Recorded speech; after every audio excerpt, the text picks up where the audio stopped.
Hey guys, so today's video is going to be about my feeding. Olivia. I was born with a rare genetic condition. We're losing the battle. My suffering does not define me. With every battle I face, I am made stronger through faith. And free! Yeah! Now, as promised, I'm finally doing this video. This video has been requested quite a few times, and I also want to say thank you guys for subscribing. If you are a new subscriber, then welcome. We have reached 200 subscribers, so I will be doing the 200 subscriber giveaway pretty soon. And like I said before, money is pretty tight right now because I have my classes to pay for, and they're actually pretty expensive this semester. They're way more expensive than last semester, so each monthly payment is increased. But anyways, that's besides the point. Just thank you guys for subscribing. And so as you know, if you've been a subscriber for a while, I've done quite a few videos about my feeding tube, but people were requesting more information, and I will try and link the videos down below or put like an information thing above so that you guys can see where to find those videos. But for today's video, I'm not just going to be talking about like how I use my feeding tube or anything like that. This is going to be for people who are possibly getting a feeding tube or are getting a feeding tube and wondering about the process. So for the feeding tube that I have, or like the first feeding tube that I was getting, I first was referred to a general surgeon because we're just gonna go straight into getting me a GJ button. Now, the reason I have a feeding tube is because I have malabsorption and I have dysmotility, which means that, for one, I don't absorb nutrients in my stomach like I'm supposed to. So this feeds into my small intestine, and there are still some nutrients that I don't absorb properly for whatever reason in my small intestine. So I take nutritional, like, I don't even know what to call it. They're pretty much supplements for the nutrients that I don't absorb, and I guess it's to help me absorb more or something. I don't know exactly what the purpose is, but yeah. And then the other reason is because dysmotility is when my stomach doesn't move things along properly, and instead things either sit for a while or they back up and I end up getting sick. So this feeds into my small intestine, and this one feeds into, or this one is to drain my stomach. So and this one for my small intestine, I also give medications through there. So yeah, I was referred to a general surgeon, and it wasn't too long after that that I had scheduled the surgery to go in to get my GJ tube. And now this is a very unlikely scenario. I've actually never heard of this happening for anybody else. And I have an Ehlers Danlos support group too, actually. And I have a feeding tube support group, and this hasn't happened to anyone that I know of, just from getting a feeding tube placed. But in my situation, they were trying to place a tube, and my anatomy is abnormal, so they were having a hard time placing the tube. And since they were having a hard time placing the tube, they had to go and, like, I don't know, I guess they were supposed to just stop and wait or something, but they ended up trying to force the tube. I also have a connective tissue disorder called Ehlers Danlos Syndrome, and this ended up making a hole in my small intestine, and also known as like a perforated bowel. So I ended up getting admitted to the hospital, and it was a very scary, long process to heal, and then ended up I cannot speak. It ended up causing damage to my pancreas. And so I had pancreatitis, and sometimes it still kind of flares up and my lipase levels increase, and then I just know that I can't eat a lot of fatty foods. But I'm not supposed to have fatty foods anyways. I always have to drain my stomach after eating fatty foods because I don't digest at all. But yeah, so that's the reason for my feeding tube. That's how the first process went. I also didn't have a great experience when I was admitted to the hospital, and I was starved for 6 days, and they didn't do like any sort of other nutrition at all. They ended up waiting long enough for the hole to, like, I don't know, be less sensitive or something, and placed a temporary feeding tube, and this went down my nose and into my small intestine. And I had that only for about a month, and then I ended up asking my doctor to refer me to a new surgeon because I was scared.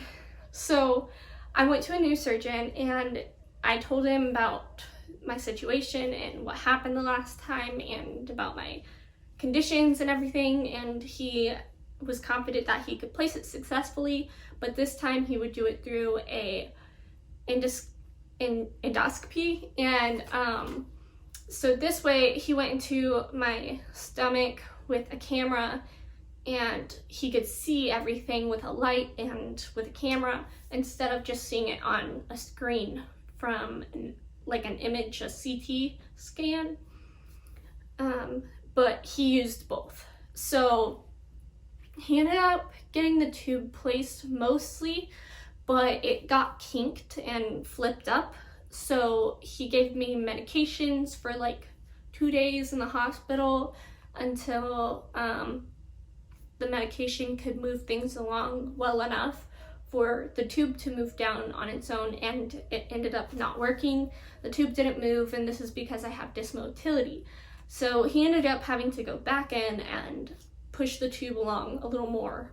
And finally I had a successful GJ tube placed. And yeah, I've had my feeding tube for about 5 or 6 months now, from the initial placement, from the temporary one till now. So I'm weight restored and I feel so much better.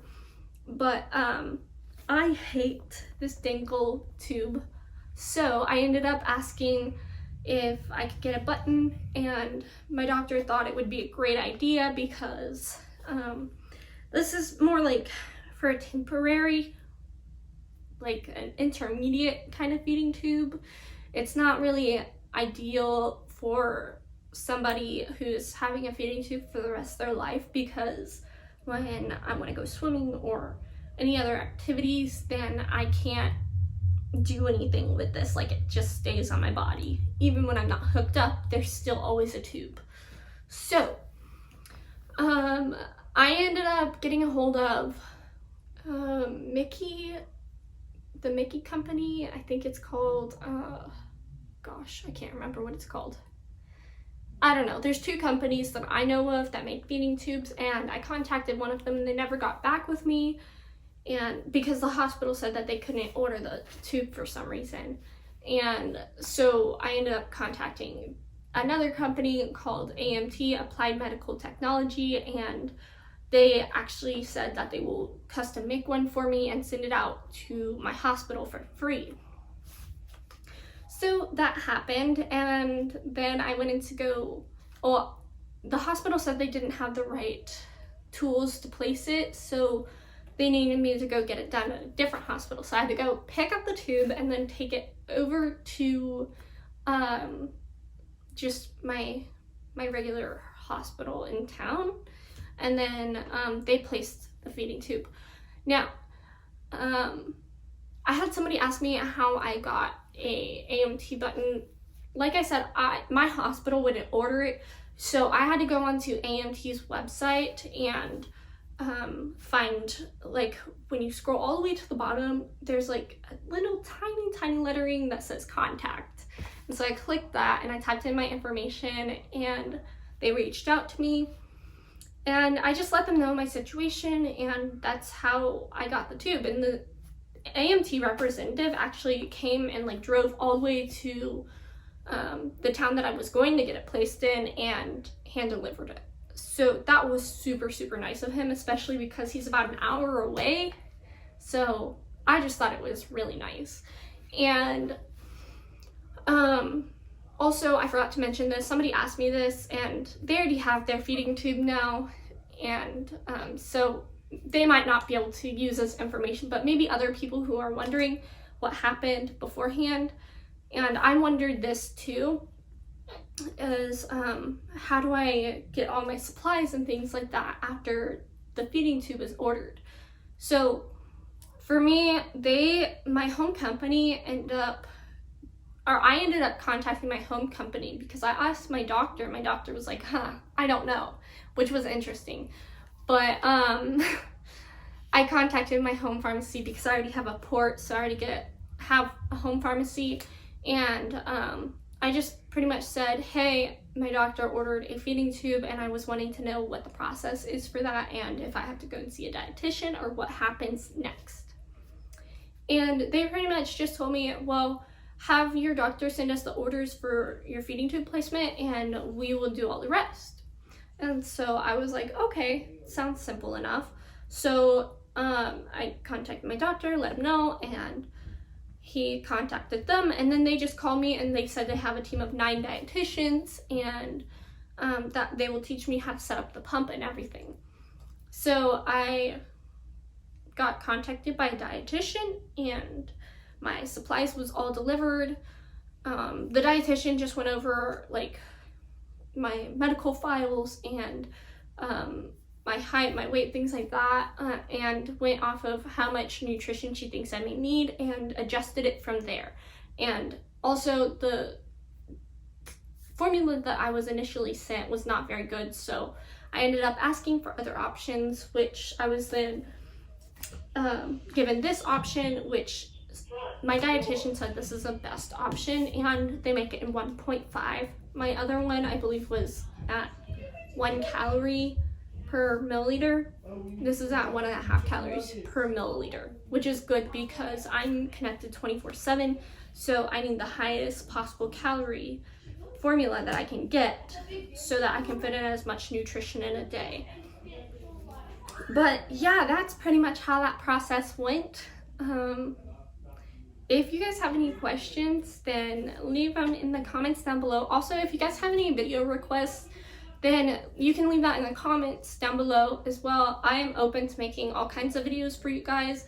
That's pretty much what my channel is for, is to help other people out. I also have a lot of experience in struggling with mental health in the past. So if you guys have any video requests regarding that or physical health, then either one works. I am willing to speak about both. So that is the end of this video. If you guys enjoyed it, then hit that thumbs up button. If you are not yet subscribed and you enjoy my videos, then hit that subscribe button. And if you would like to receive notifications when I upload new videos, then hit that bell notification sign. Thank you guys so much for watching. I love you all. Bye.